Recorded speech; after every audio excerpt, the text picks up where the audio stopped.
continue to update, with spec changes and class changes over time. Ideally, it all's born out of the idea that we've seen a valuable tool that players feel like they should be looking outside the game to download, and we'd rather just reduce the barriers to that and make it available to everyone. Okay. That is such an important thing that he just said, and so good for the health of the game. In particular in classic, by the way, that they're doing things like looking at add-ons that could potentially change the core way that you interact with the game, and saying people shouldn't have to go to third-party developers in order to get this.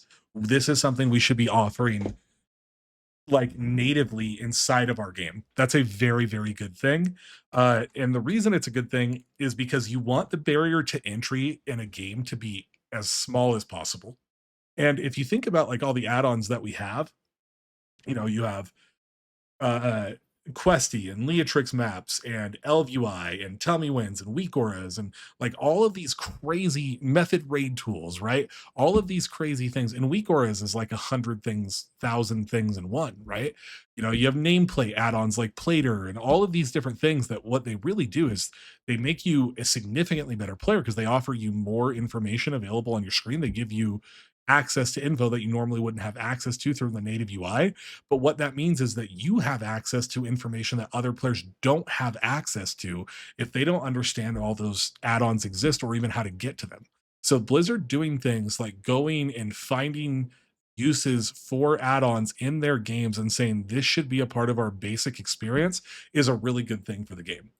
I mean, it's the basic social engineering game that Apple introduced with iPhone, even though WoW came out first. You create an app store and you look through the top utility apps like Flashlight Scanner, Note Taker, Video Editor, and then you just add those to apps to the feature or module on the base operating system. That is, man, that's such a good point, dude. That's such a good point.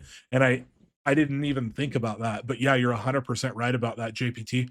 Like having those features that are super powerful just be inside of your phone as a base level, obviously that's smart.